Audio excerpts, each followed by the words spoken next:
dito sa amin, dito sa KITFI o tinatawag namin Kit Fee. So yun, kita naman, narinig nyo naman na nag-uumpisa na po kami. So nandito po yung mga ibang mga estudyante like katulad po nila, the senior high school. So nakikita naman guys, so nakaporma tayo, teacher na teacher po tayo ngayon. Ayan, hindi na po ko estudyante, hindi na ako pinag-aamalang estudyante. Lalo naman na kami dito sa Kids Fee ay nagkakaisa, nagtutulungan at nagbibigayan. Punta na ako sa gym para mamaya-maya ay mag-uumpisa na kami. So kita-kita tayo mamaya.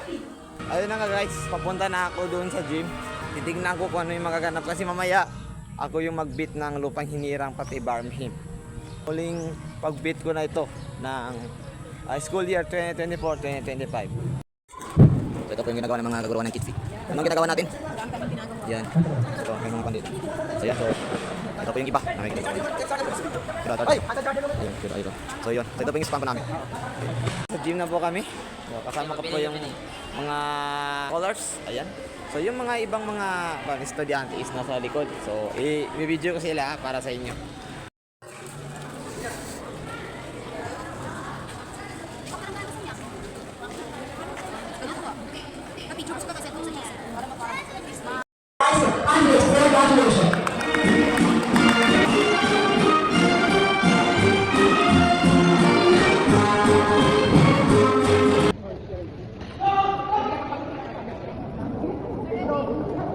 Ladies and gentlemen, let's welcome a total of 59 graduating students. I am hereby certify that they have satisfied.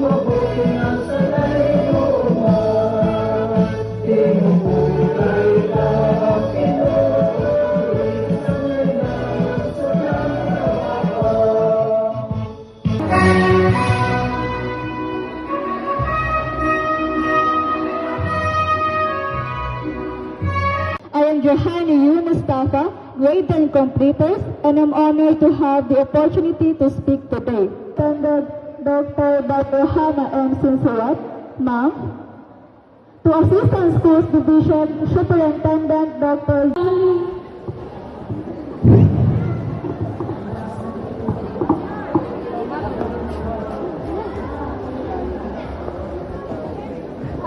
Your unwavering love, support, and belief in my strength.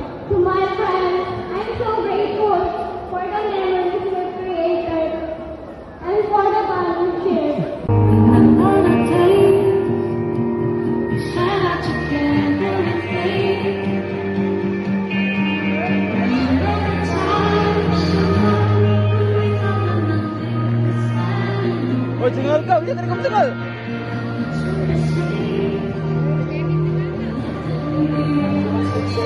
Kali kau bentak.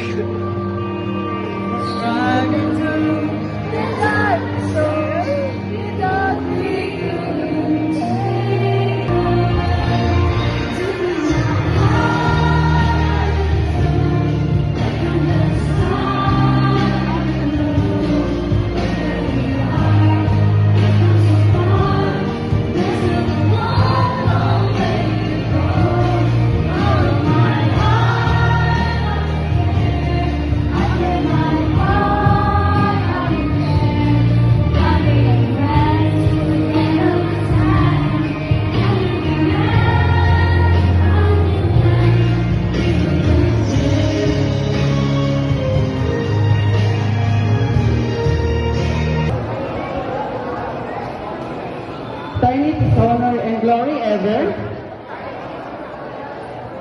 we shall dedicate our service for the betterment of our fellow men.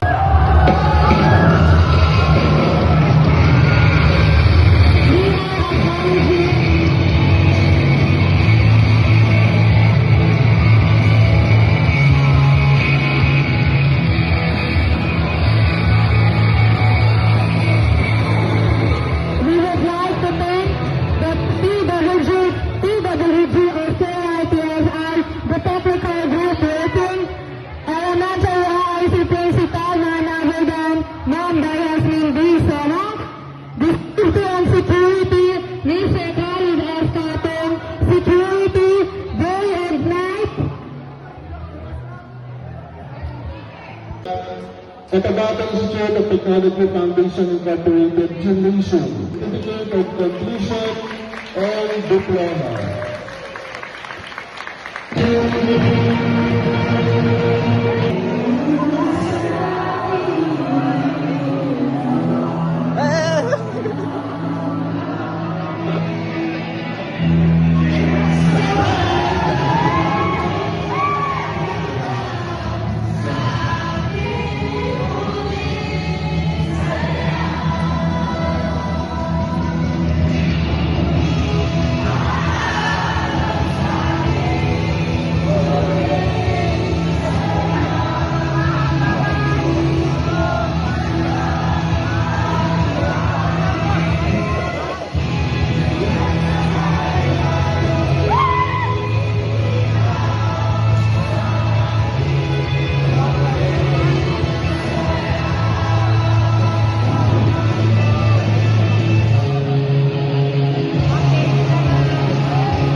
Gano'n kayo dito mga bukali?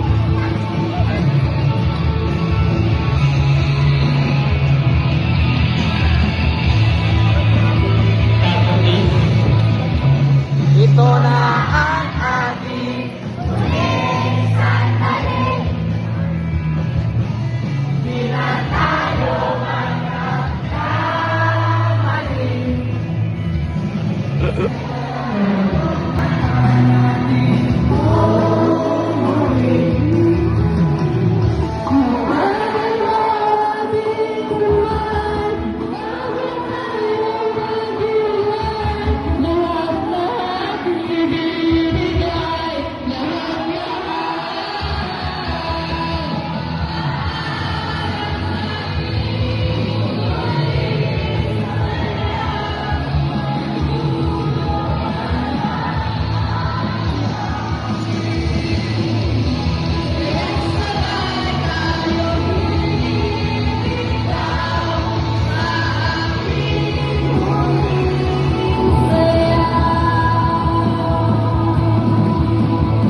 shoutout. Shoutout sa mga kabataan dyan. Shoutout sa Dimalaw to. Yeah, shoutout. Ah, di mahalaw. Te, di mahalaw. Parang di mahalaw saan eh. Baby ko. O shoutout daw sa mga dumalo. Na pa nagtatapos ang graduation 2024-2025. So nakakalungkot lang. Aminin man natin o may pagka-OE man na umiiyak yung mga kabata o yung mga bata o yung mga teacher OE man tignan, pero yun ang emosyon nila eh. Yun ang nararamdaman nila. Kaya show your emotion, gamitan yung pag-iyak. So ako nakayak din ako, ba't hindi ko na kailangan pa ilantad pa? Kasi alam naman natin ang pag-iyak ay isang parte ng mailabas mo ang iyong nararamdaman. So kahit sino rin na tao malulungkot o masisiyahan sa ganitong pangyari ang salitang o ang ganap na graduation day. So yun lang, thank you sa lahat. Thank you sa grade 6 and thank you sa grade 10, also ang grade 12. So sobrang close mo namin yan ng mga bata. So napakabait. Lalo na lahat sila. Sobrang bait. So hanggang dito na lang. Happy graduation 2024-2025 sa buong Pilipinas o saan man kayo nag-aaral o mag-graduate. Happy graduation sa inyo. Ako nga pala si Asraf, kilalang masiyahin. Ngunit huwag niyo nakilalanin ang nasa likod ng mask.